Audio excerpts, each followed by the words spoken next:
Japan is a country that has shown no love to the Xbox. But in a recent interview, Phil Spencer promised that he won't give up on Japan. What's going on, guys? Randall Thor 19 back again with another video. And this video, we're going to be talking about Japanese and Xbox One. We're going to be talking about Halo 6 and Gears 5. We're going to be talking about Xbox One X pre-orders and a whole bunch of stuff, kind of a whole bunch of news articles that Phil Spencer's been talking about. I'm going to roll them all into one video so we can just get it done in a single take. First off, Phil had an interview in Famitsu, which is the weekly Japanese video game magazine over in Japan, obviously. And they asked him about the Xbox One X, if it's going to come to the country, when it's going to come to the country, and all that stuff. And he has some interesting things to say about it. So, as of right now, the Xbox One X doesn't seem like it's going to launch day and date on November 7th, like it is with the rest of the country. The announcement for that specific market will be announced later. He admitted that, well, Japan's not the biggest market for Xbox, but to him, it's a very important market, and he definitely does want to release the new console there. He says that the country has very passionate game community, and that he will never give up on Japan. He also said that Japanese developers are having a renaissance, and that Xbox needs to make more efforts to support Japanese games, fans, and developers. So the thing there with the whole Japan thing, right? Like Phil says, he's never going to give up on Japan. When I was reading that, my initial thought is like, hey, that's a PR response. You are giving an interview to a Japanese gaming magazine. Of course you're going to say something positive about Japan. You're going to say, we'll never give up on it. When in reality, you probably should. I mean, thinking about it like this, the Xbox One has only sold 80,000 units throughout the entire country since 2013. They don't care about Xboxes in Japan. They didn't care when the original Xbox came out. Microsoft tried extremely hard to break into that market last gen. They did Blue Dragon, they did Lost Odyssey, they got games like Eternal Sonata, and a few other RPGs that were geared directly to that market. And even then, the Japanese market really didn't care. They only really sold 1 million Xboxes, right? Which is good considering what it sold on the original Xbox, but still pales in comparison to what the PS3 and the Wii were doing at the time. And now, with none of that stuff, with basically no Japanese support, well, nobody's really buying the Xbox One in Japan, 80,000 units. So even though Phil says and gives a good PR response, I will never give up on Japan, which I wanted to include something from the little song like Never Gonna Give You Up, but I couldn't really download the clip, so I'll just have to sing it there. Japan has given up on you, Phil. I don't think it would be that big of a deal if you just don't support Japan anymore. They clearly don't support you. It's probably not even worth supporting Japan, and that's just kind of the way it is. They don't buy the system. They probably don't buy any games. It's time to put up the white flag and just kind of double down on the areas that are more important. North America, UK, Brazil, South America, Asia, more like China, try to make more inroads there. The European market is way more important than the Japanese market. So, yeah, the Japanese have given up on Xbox. And I understand it, like I said, it's a PR response. He's going to say that. He's not going to say in a Japanese magazine, yeah, we're giving up on Japan. I mean, they essentially have. They don't really get Japanese games on the Xbox. I mean, I know we got Code Vein coming and a couple other ones, but they're not really the games people want. People want like Personas and the Niers and the Neos and stuff like that. And it doesn't really make sense for a Japanese developer to make a game on Xbox. It just really doesn't, because those games don't sell. Monster Hunter is coming to Xbox, and I'm telling you right now, that game's going to bomb on Xbox, because that's just the base that has bought Xbox doesn't care about Japanese games. If you like Japanese games, you get a PlayStation or you get a Nintendo console, and that's pretty much it.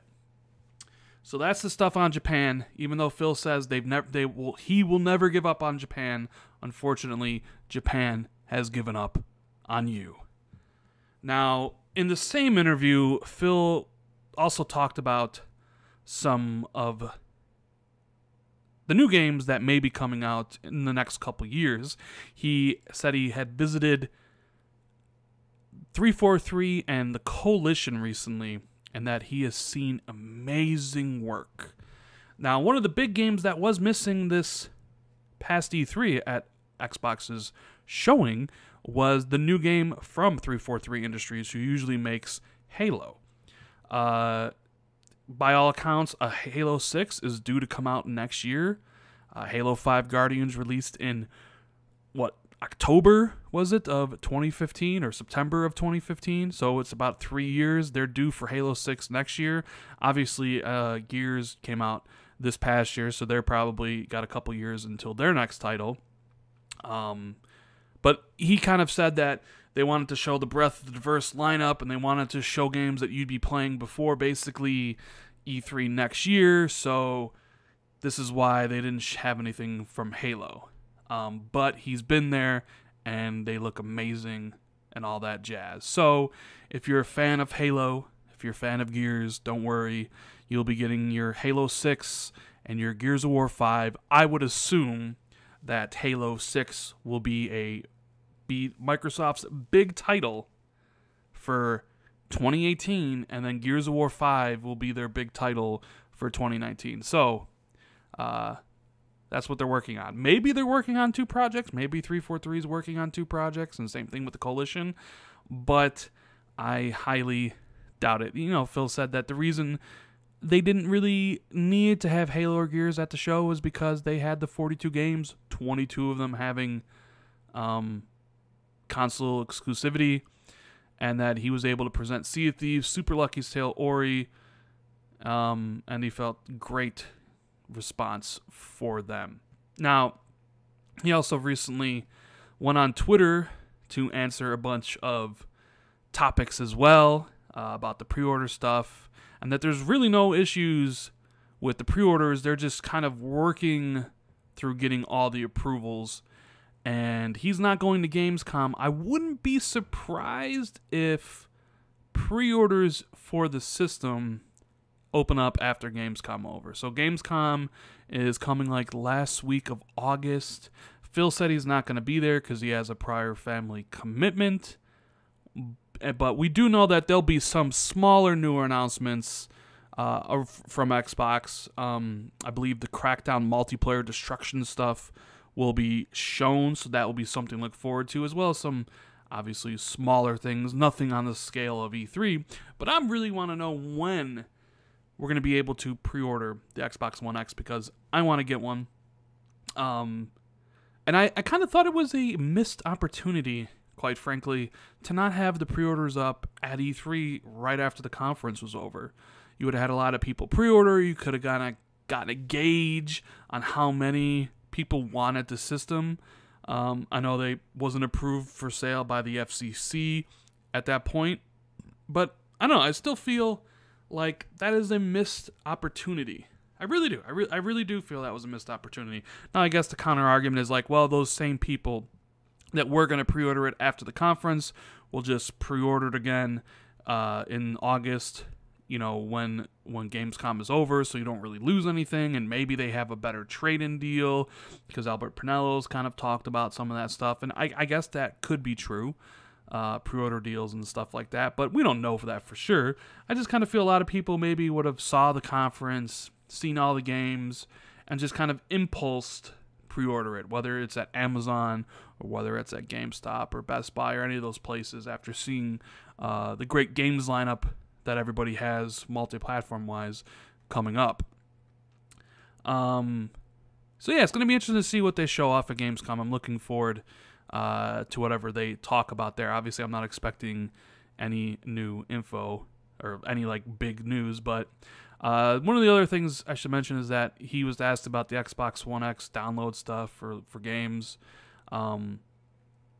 And he said it's really up to developers if they, if they want to put the update or the 4K assets on the disc or require downloads. I honestly think most will require a download, and I'm kind of dreading that day, right, when I get the X and I see all those games that are Xbox One X enabled that has downloads, and my data cap is probably going to explode at that point. But anyways, that's going to be the vid for today. I might have another one later. But if you enjoyed this video about all this kind of news of that Phil Spencer went on recently, hit that like button, consider subscribing for more content, hit the bell as well if you haven't already, and I will see everybody in the next vid. Later.